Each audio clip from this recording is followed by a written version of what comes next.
Halo, Assalamualaikum warahmatullahi wabarakatuh. Halo, perkenalkan nama saya Bayi Aliatul Wathani dari Universitas Hamzanwadi, Prodi Pendidikan Sosiologi. Nah, kali ini dalam video ini kita akan membahas teori Erving Goffman. Nah, sebelumnya pernahkah kalian atau teman-teman ngerasa menjalani kehidupan sehari-hari seperti berakting? Nah, jika iya, kalian tidak sendiri karena kali ini kita akan membahas teori dari sosiolog terkenal yaitu Erving Goffman. Sebelum kita masuk ke teorinya, kita akan membahas terlebih dahulu biografi dari Erving Goffman. Nah, pertama-tama mari kita kenalan dulu dengan tokoh utama kita pada video kali ini yaitu Erving Goffman. Dimana Erving Goffman adalah salah satu sosiolog yang paling berpengaruh di abad ke-20. Dikenal karena karyanya yang inovatif dan teori-teorinya yang mendalam tentang interaksi sosial. Goffman telah memberikan kontribusi besar dalam memahami bagaimana kita berperilaku dalam kehidupan sehari-hari. Nah, kita lanjut ke biodata Erving Goffman.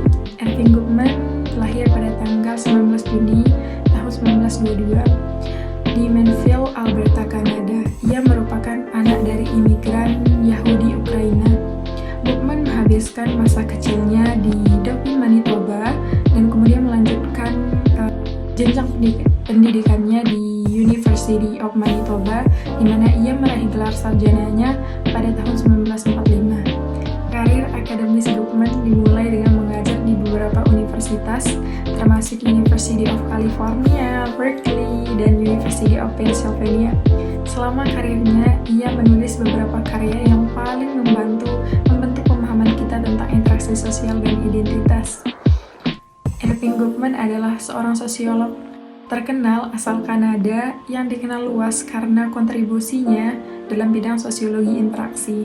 Karya paling terkenalnya adalah buku The Presentation of Self in Everyday Life yang diterbitkan pada tahun 1956. Dalam buku ini, Goffman memperkenalkan konsep yang akan kita bahas hari ini, teori dramaturgi. Apa itu teori dramaturgi? Teori dramaturgi menggambarkan kehidupan sosial kita sebagai drama teater. Menurut Goffman, setiap dari kita adalah aktor yang memainkan peran di atas panggung kehidupan. Nah, ada dua konsep utama dalam teori dramaturgi. Yang pertama ada front stage, yaitu panggung depan, dan ada backstage, panggung belakang. Apa sih itu front stage? Nah, di sini Goffman menjelaskan panggung depan adalah tempat di mana kalian menunjukkan diri kepada audiens, yaitu orang lain atau di sekitar kita. Nah, yang kedua ada backstage atau panggung belakang. Di sini Goffman menjelaskan panggung belakang adalah tempat di mana kita bisa menjadi diri kita sendiri tanpa tekanan sosial. Nah, ini adalah tempat di mana kita bisa siap-siap sebelum tampil di depan panggung. Di sini dijelaskan tentang peran dan penampilan.